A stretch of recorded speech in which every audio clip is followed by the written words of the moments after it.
everybody. Welcome to Project HR, a podcast dedicated to building better workplaces. I'm Beth Pilgreen, your host. And by now, we all know that employee health and wellness is vital to the success of any organization. Workplace wellness efforts can improve employee productivity, increase morale, lower employee stress, lower absenteeism, increase retention, and they might even ultimately reduce healthcare costs for employers. Someday. The trick has been implementing effective long-term wellness strategies that work for both the organizations and their individual employees. Our guest today has made employee wellness his life's work, and he's here to talk with us a little about how to make workplace wellness stick. Joining us today is Dr. Bradford Cooper, the CEO of U.S. Corporate Wellness and co-founder of the Catalyst Coaching Institute. Bradford, it's so good to have you with us. Well, it's a pleasure to be here. Thank you very much. Yeah, I'm excited to talk to you. Okay, so I'm going to ask your opinion here first. Workforce wellness has been a topic of concern for longer than we realize. We've just changed focus over the years. What started decades ago from standard occupational safety concerns expanded in the 20th century to improve physical health habits, such as encouraging employees to lose weight or quit smoking. And today, it's expanded even further, redefining wellness to include psychological, social, and financial health in addition to physical health. Needless to say, this is a pretty tall order for companies to fill. Do you think it's feasible for companies to encourage wellness on all of these fronts? The way I would first respond to that question is the company's not going to be able to make anyone do anything. The whole idea of autonomy, if we look at the literature, if we look at the research on behavior change, it doesn't happen because you come to me and say, Brad, you need to do this, and here are the three things you're going to have to utilize to do that. That is, I'll nod my head, I'll smile, I'll be like, yeah, boss, sure, that sounds good. And then as soon as you turn away, I'll be like, oh my gosh, who is she? What is she telling me? and unfortunately, that's the way we've approached wellness for too long. We've come in, I'm a physical therapist. And so I grew up, I haven't treated patients in 15 years, so don't ask me any hard questions, but I grew up treating in an era where evaluate and treat was the goal. A patient would come in, you would evaluate, and then you would provide the treatment. You would give them the answer. You would do something with them that would allow them to get over the hump. And I think that doesn't work in wellness. If you tell me what to do, it doesn't work. But if you give me the tools, if you give me the ability, if you give me the opportunity to determine the areas that I want to build on, and then the resources to do that, the support to do that, the encouragement to do that, wow, now we're going to kick some butt because that's what behavior change is all about. It doesn't happen because you tell me to do it. Ask any husband, wife who has found nagging not to work. But it works really well if I'm fully engaged and it's important to me. So the autonomy piece is critical. And I think to maybe shift that question a little bit, can employers help employees or team members move toward better? Yes, they can. But if they push them to a specific better, then it's going to fall flat. Does that make sense? Yeah, it absolutely does. And it kind of reminds me of something that one of my friends used to say. She said, don't should on yourself. Yeah, just don't should on yourself. Why do I want to go through a laundry list of what I should be doing when I could go through, what could make me better and what could benefit me? And it kind of puts the ball into my court. And that is something that I would respond to way faster than shoulds. Right. Absolutely. Yeah. Okay. So in the introduction, we kind of went through a list of how employers benefit from improving workplace wellness. But how do these initiatives impact employees other than their own improved general health? The real benefits are that every single one of your employees who engages fully in this, their life will be better. Think of what that does to your organization. Think of what that does to your outcomes, productivity, sick time. I mean, all of the aspects. No, there's not a single HR person out there that will argue if my employees' lives are better, then they are better employees. That's just how it is. And that's what a good wellness program doesn't say, get your BMI to X. A good wellness program says, let's make your life better. And when your life is better, these other things will happen along with it. Yeah, it is so obviously all encompassing. Yeah. Totally. Yeah. Relationships are better, financial health is better, meaning if all of that stuff is positively increasing, then yeah, your day-to-day, like, I'm going to be excited to go to work. Yeah, It, yeah, totally. 100%. Okay, well, question for you. Do you think the presence of a workplace wellness initiative tells an employee something deeper about their employer? And if so, what? The style, the approach of a workplace wellness program absolutely tells you what is happening behind the scenes with the employer. If it's a program that says, "Okay, everybody line up, get tested, fill in your numbers, and then we're going to tell you all you sinners and make you wear scarlet letters on your name tags because XYZ isn't appropriate and until you fix it, then you're going to be penalized." Yeah, that tells me a lot about the employer. If, on the other hand, the employer says, we all got issues, like every single one of us have issues, and every single one of us has opportunities to make tomorrow. We like to use this little term, hashtag better than yesterday. And so every single one of us has this opportunity to be better than yesterday, to pursue better than yesterday, to take an opportunity to move toward better than yesterday.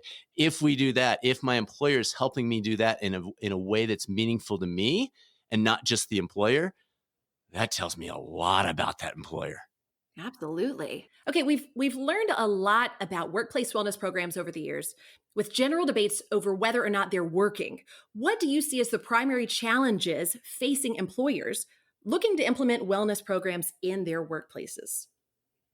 I think it's the temptation to check boxes. And what I Hmm. mean by that is an HR person may be assigned, in quotes, to put together a wellness program. So they go out and they look at different options and they say, oh, well, the traditional route is we're supposed to do biometrics first and a health risk assessment and then set up some modules that walk them through how to fill in the gaps that they have in their life. And that just doesn't do much. Like, I Mm-mm. don't know how you're feeling right now talking to me and hearing that, but I doubt you're going, "Oh, wow, that would be awesome." So you're gonna Yeah. tell me where I'm not very good, and then you're gonna give me some preconceived things that worked for someone somewhere out there with some history that's completely different than me, and I'm gonna go through those and check boxes that I did them, and then I'm gonna get credit. That is so cool. Like, my life's gonna be so amazing after this. No! Yeah, You that's listen to not that and you motivating at go, all. "No, no, no, no." You No. listen to that and you go, "Really? Seriously?" Now, Yeah. there's nothing biometrics can be very valuable. I'm not down talking biometrics. Health risk assessments are wonderful. We use those in certain circumstances, but you need to use them with the overall strategy of we wanna create a meaningful program, something that matters to the employee, not just the employer. Yeah. Side note, can I call you Cooper or Coop? You can call me whatever you would like. Okay, Coop it Well, is. All not right. whatever you'd like. Let's keep it professional for your Of audience the here, but two. Yes, of that's course. right. Okay, so question for you. How much of the disappointment in wellness programs comes from unreasonable or unsustainable expectations? I would say none of it if we accurately calculate expectations to reality. I think what happens too often is we set up expectations and then we don't appropriately measure it. So for example, you say we want to look at medical claims and we look at the data and we say, "Oh, yeah, it didn't really change." Well, let's see if it changed. What of the people that were meaningful participants? So I'm not talking about people that filled out an HRA. I'm talking about people that actively participated, had, let's say, at least 4 personal coaching sessions during that year. Of that group, how many people showed a decrease in X, sick time, turnover, if you have a productivity per FTE, if you have a medical, again, medical claims, there can be a lot of variables there. So you need to take out your outliers, both with your participants and your not, because if I get in a bike wreck, it had nothing to do with my wellness program or not wellness program. I just got in a bike wreck. So Hmm. yes, if you identify, I think what happens is it's statistical uh, gamesmanship, where the person who comes in saying, I don't really like this model, so let me show you why it's not working, and I and so you get the number you want. I mean, that's ramp you see this with all the Yeah. fads in health and wellness now with people saying, "Well, this diet works great, and here's my statistics." Nah, that's not statistical analysis. That's a little case study that you're playing with. So Yeah. same thing with wellness. We've got to take the data in the bigger picture. We have to analyze it appropriately and not pretend like the person who checked 5 boxes is a wellness program participant. All right, Coop, we're going to take a sponsorship break right now, but when we get back, now that we've gone through what's wrong with workplace wellness, we'll explore how we can work to get it right when we get back.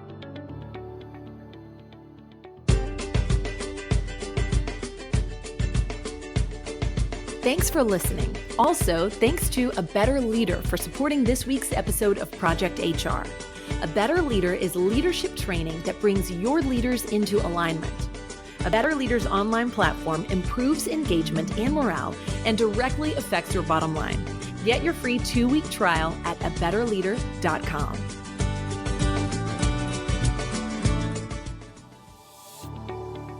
We are back with Dr. Bradford Cooper, CEO of U.S. Corporate Wellness and the co-founder of the Catalyst Coaching Institute. Coop, before the break, we promised listeners some better news on the wellness front. So let's talk about strategies to make these wellness efforts stick. We'll get into the details about your specific programs later on, but speaking generally, what do you think helps make corporate wellness efforts successful? It's a simple answer. Bring it down to the individual.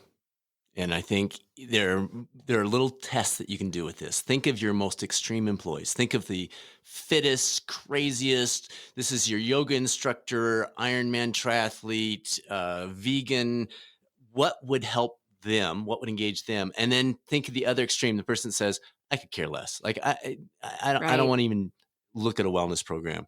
How can we engage those two people? And then the other question that always intrigues me is ask yourself, am I participating? So you're the HR director, you're the HR manager, you're the HR executive, and you're not participating. Like, how good is this program? If the person Yeah. that picked it out is not even engaged in the program, we must Mhm. have missed something somewhere. Mhm, mhm. Well, and that too is like a matter of leadership. Like if you're going to provide this for the company, a good means of leading this effort would be that you also participate. Absolutely. And you don't Yeah. have to be perfect. We're not looking for leaders to be perfect with their health and wellness. We're looking for leaders who care. And if you care, and frankly, the authenticity of you struggling as much as anybody else can be more valuable than, oh, yeah, you run 50 marathons a year. That's not motivating. Right. That doesn't help me. Yeah. I want someone that I can relate to. And so we're not looking for leaders to be perfect with their health and wellness. We're looking for leaders who care and are trying and Right. fall flat sometimes. Right. Yeah, because that is relatable. We can relate to imperfection. Exactly. Yeah. Yeah. Well, what are your thoughts on the use of incentives to encourage workplace wellness? A lot of discussion around this. And my answer is relatively simple.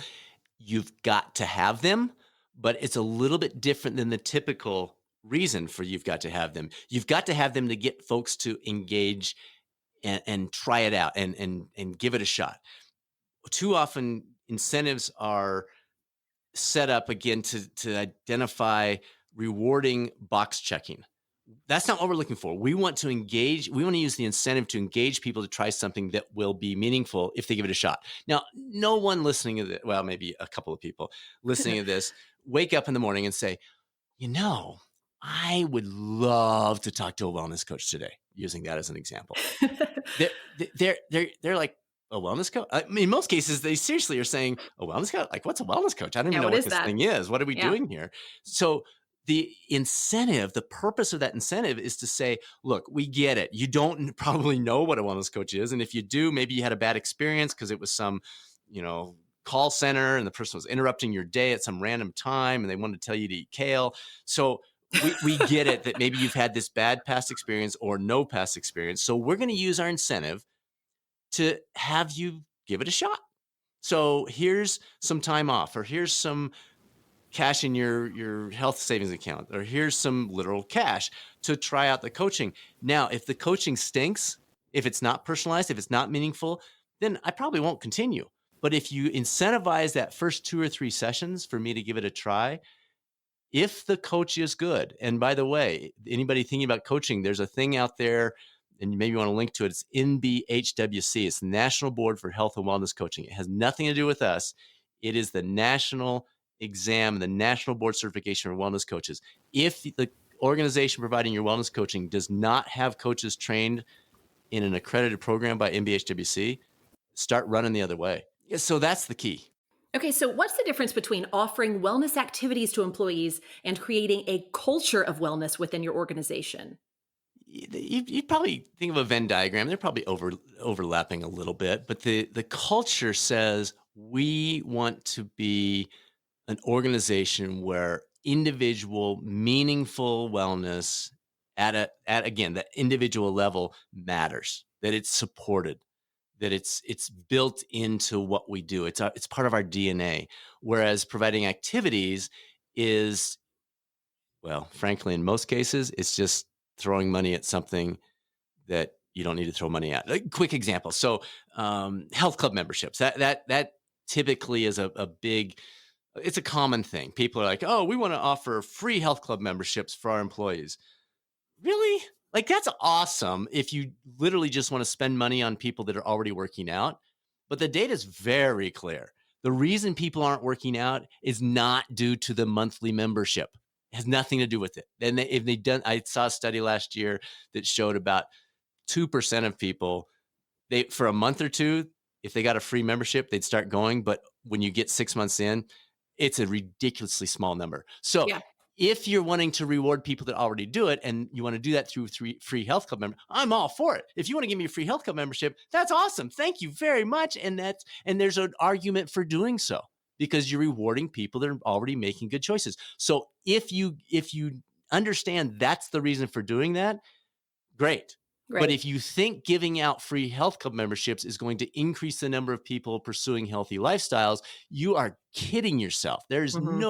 There's no correlation between A and B. A wellness program is all about behavior change. If we're simply supporting what's already happening, that's great, but that's called a benefit program. It's not called a Mm. wellness program.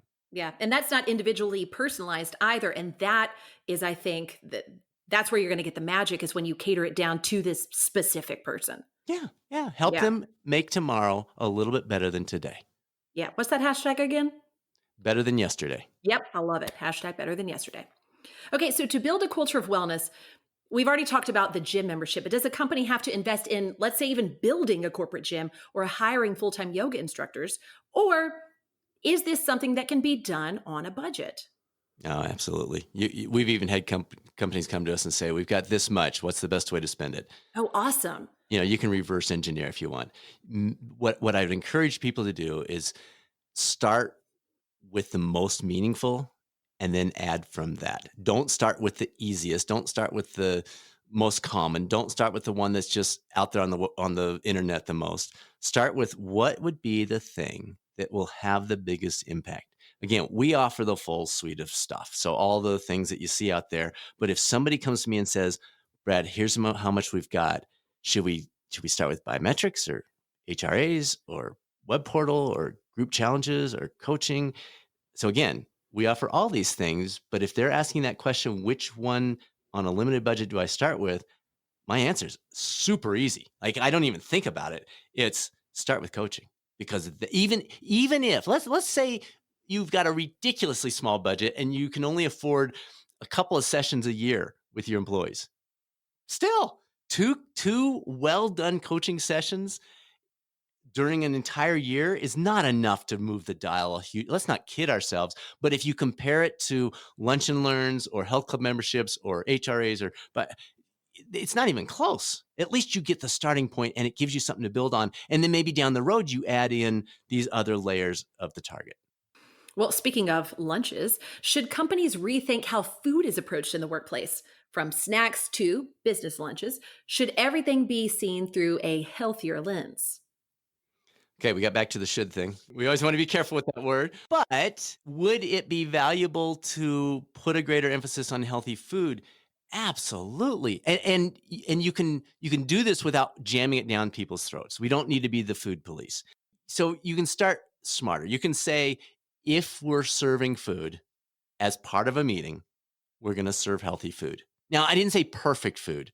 It doesn't mean there can't be, something that actually tastes good on there. I'm just saying pizza, really? And by the way, I love pizza, but at every meeting, that's what message are you sending here? So yes, there's a huge value to sending that message and saying, if we're buying lunch, it will be healthy. Not perfect, but healthy. And then you have a description of that. It doesn't have to be salad. There are many alternatives to that, but there's some pretty doggone good salad companies out there that cater now. So that's a simple example. The vending machines, that's another one. Low hanging fruit. Why not replace that with some healthier stuff? It's just so we don't no one says, wow, I would really love to get some food from the vending machine today. That would be awesome. We get it because we forgot to bring anything. We bring it because our drawer is empty. We no one dreams of vending machine food. So why not have healthy stuff in that vending machine if we're going to have it at all? So yes, there's some nice easy things you can start with. I would say the big one is the one you mentioned. Is it a team meeting? Is it something served by the company? Then it will be healthy. Vending machine second, cafeterias, look if you've got an on-site cafeteria, just be smart. The companies that run these cafeterias now, they get it. They see the value in it. They'll work with you on this, but you've got Hmm. to come to them and say, we want healthy foods and we want to limit the options or increase the price, because oftentimes the reason people are choosing the junk food isn't even because they like it more, although oftentimes that is the case. It's oftentimes because it's cheaper. A salad cost me $7 and a slice of pizza cost me 3. Well, money's tight. I'm going for the pizza. Yeah. Okay, so how does corporate flexibility play in encouraging employee participation in wellness efforts? This comes back to the trust factor, the relationship, the engagement piece. If part of our culture of wellness is a culture of trust, a culture of we want to help support whatever it is that you're pursuing in your life to move toward that better than yesterday, then the flexibility with scheduling comes right along with that. And it's a tough line to walk along, but when it's done well, it's very powerful because some folks, they're in, super early and they want to get that run in or walk in over lunchtime, and encouraging that makes a difference. Other people, they want to come in a little bit later because they're morning workout people, and so they want to do that. Other people, so you get that flexibility. And when we're looking at wellness is not workout, if it's not food and fitness, I think a lot of people come into wellness thinking it's all about food and fitness, but when we look at it as life, that changes the perspective. So scheduling, if improving life means getting to your kid's soccer game at 4:30 on a Friday afternoon, that's part of wellness. So I Yeah. think they all play together in this bigger picture when we're looking at this culture, and when we stop looking at wellness as food and fitness, but we look at it as improving our lives. Yeah, I can totally see that. So, this flexibility could also help with normalizing the use of PTO and vacation days, right? It could. And in fact, we often encourage organizations that are saying, we don't have our insurance set up for this year to do a discount off a premium for participation. What else can we do? One of our suggestions is consider extra PTO. So allow them Mm. to earn 4 extra hours off for a quarter of participation, or 8 hours every 6 months, something like that. So it not only ties into what you're saying, but it actually has a potential to add to it so they have time to invest in these things that matter to them. So, let's address the wellness aspects that aren't centered on physical health. How can an employer encourage better psychological well being, social well being, and financial well being? One of the things that we utilize with some of our clients is this concept of an F5. So F is in Frank, 5. And it's basically the 5 major areas of life. And it's faith, family and friends is number 2, fuel and fitness is number 3, field of play, which is your hobbies and your work, and then finances. And so across those 5 F's, we're looking for, again, I'm not a believer in this perfect life balance. There are times of your life, like when our kids are all older now, 25, 23, and 21, but there are times of your life when they were 5, 7, and 9 where it took much more. We were there with, like, they're not even in our house anymore, they're at college or they're working, but there was a different time of life. The family piece took a bigger role. I've done 11 Ironmans. The fitness piece, when I was getting ready for those Ironmans and getting ready to go to the World Championship in Kona, that fitness took more time. We're not looking for balance. So the F5 is not a checkbox where you go through and you say, is my faith exactly matched up with my family and friends? Is that exactly matched up with my finances effort? Yeah. That's Doesn't not the exist. thing. Yeah. But it's looking at all five and saying, in the midst of this Ironman, am I blowing up my marriage? In the midst of my work efforts, is that affecting my finances? You look That's at it and you great. say, am I destroying one of these other categories because I'm too overly focused in this other area? That is really, really good. And I just wrote all that down. Thank you. Well, Coop, it's now time for a very quick break, but we'll be right back after this. You are listening to the Project HR podcast. I'm your host, Beth Pilgreen, and our guest today is Dr. Bradford Cooper, CEO of U.S. Corporate Wellness and the co-founder of the Catalyst Coaching Institute. We are back. All right, so in the age of the Fitbit and the Apple Watch, what role does technology play in complementing corporate wellness efforts? I love these devices. Like, I am a huge fan of them. I use a Garmin for all my triathlon training, and I'm plugged into Strava, and friends and I will compare notes, and they are wonderful. Our daughter just sent me a text the other day about she got in a steps contest with some friends, and it was super cool. So they're wonderful if we come back to what we talked about earlier in terms of the autonomy. Am I doing it because this is a tool I've chosen to utilize to enhance my goals, my desired outcome? Or am I doing it because someone's looking over me as if it's a futuristic movie and someone's making sure that I did X, Y, Z? And Right. that's the key. It keeps coming back to this idea of autonomy. When the program is built to make it meaningful and autonomous, it will be successful. Mhm. When the program is built to be a top down, this is what you've got to do because these are the gaps that we have identified in your life, regardless of what you think about your life, it cannot succeed. It doesn't just Right. fail, it's Yeah. impossible to Yeah. succeed. Okay. What are some of the tools that you use in your programs with US Corporate Wellness? We offer the full spectrum. So the things that people have heard about before: biometrics, health risk assessments, portals, incentive trackers, coaching, group challenges, lunch and learns, the full gamut. And that doesn't make us any different from anybody else. Where we're different is we've taken those and we've said, these are all valuable tools, but we want to start with that individual. And the best way to do that, and we don't do this with all of our clients, but for the ones that come to us and say, what's the best way to start? Mhm. We want to start by making the coaching the centerpiece because we want to create that relationship. We want to create that autonomy. We want to allow each individual to be pursuing something that allows their life to be better, that results in their life being better in their eyes, not necessarily in my eyes or your eyes. But that's when we get the power, because think of it. If you change any one thing in your life in the right direction. So let's just take sleep, for example. Let's Mhm. say the person's talking to their coach and they say, I'm just not sleeping well. I've got a lot of stress going on.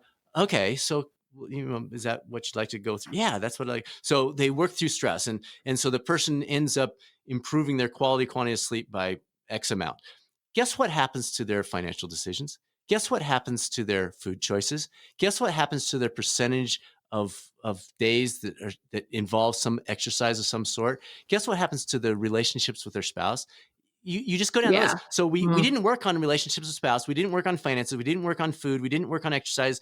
We worked on sleep, Yeah. and it improved everything else. And that's the power, we think, of making coaching that autonomous, personalized, relationship oriented, meaningful, accredited coaching the centerpiece.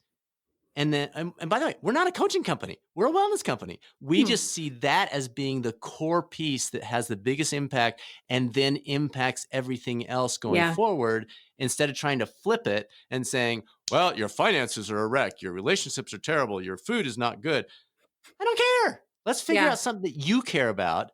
And then once we help you in your journey, not my version of your journey to make that better tomorrow, then that improves everything else in your life. And now you tune into it and you go, my marriage it's been a little bit better. I'd like to keep working on that a little bit. Or I found myself exercising a little bit.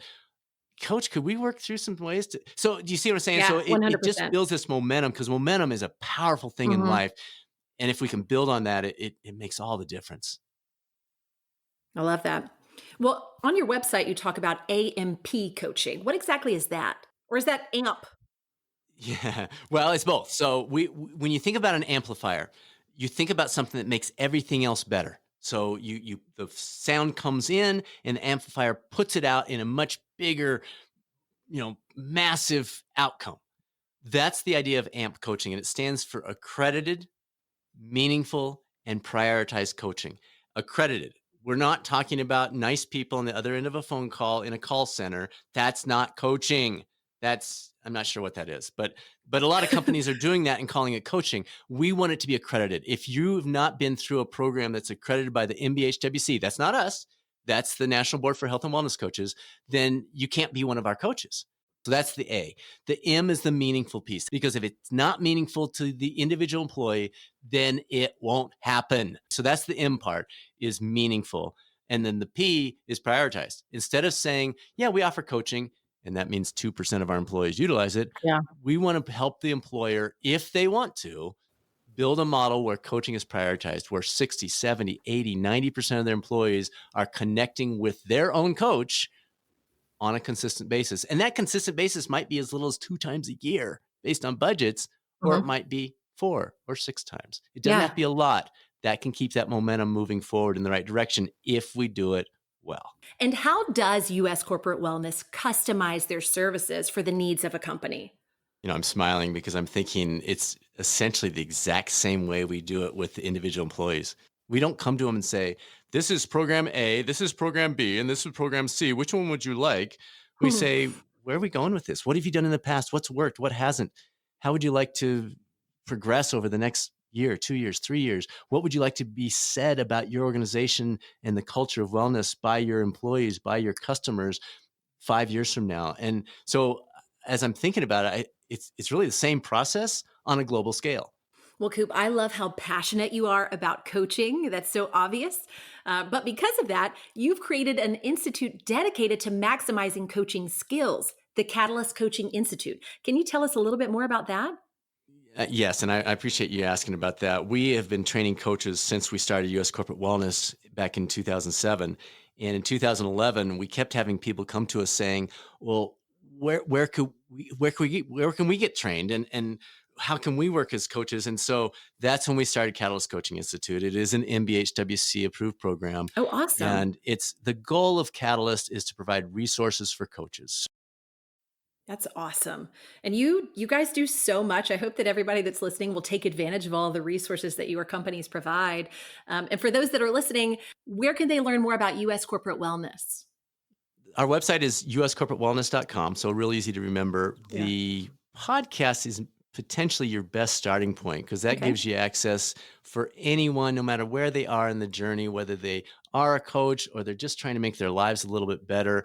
And again, it's called the Catalyst Health Wellness Performance Podcast. And we come out weekly, and some great authors and researchers and athletes and coaches, but it's all around improving your life and making that better. So that might be a good place to start. Awesome. And just so everybody knows that's listening, that information will be found in this week's episode companion. So don't forget to sign up for it at projectionsinc.com/podcast. But the interview is not over yet, Coop, because now it's time for our lightning round. Pressure. These are the questions we ask every guest of the podcast. Are you ready? Let's do this. All right. Topic showdown. In this episode, we discussed health and wellness. In your opinion, which of these descriptions of health would you rather be?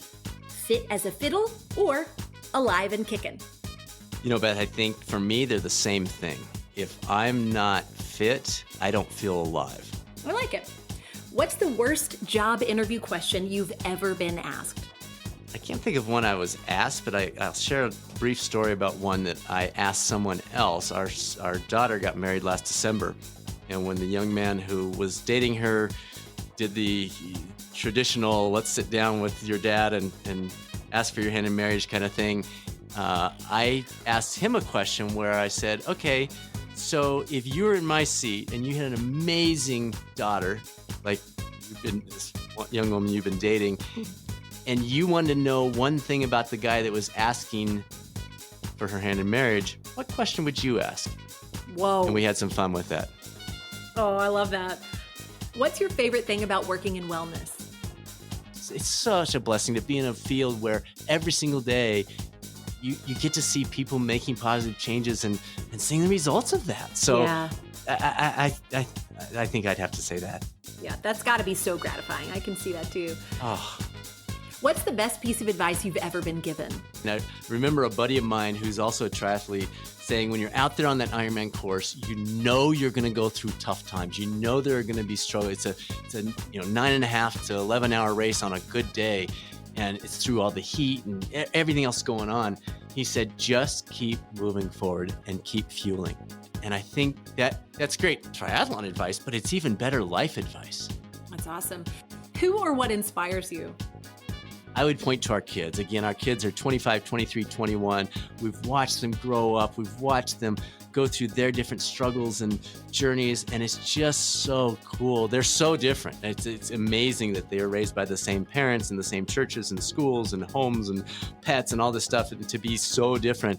But each one of them is just, they're doing such great things with their lives, and they're having such a powerful impact on the people around them, and it's just neat to see that as a dad. Oh. Well, Dr. Cooper, thanks so much for joining me today on this week's episode of Project HR. I loved it, Beth. Thanks so much for the invite. Yes, of course. And I want to send out a reminder to our listeners to be sure and grab the companion for this episode at projectionsinc.com/podcast. And as always, if you'd like to be on Project HR or know someone who would, feel free to email us at projecthr@projectionsinc.com. And if you enjoyed this episode of Project HR, let us know. Drop us a line, rate us on Apple Podcasts, or leave us a review. We'd love to hear what you think. Well, that's it for me for now. Let's make it a great and safe day at work.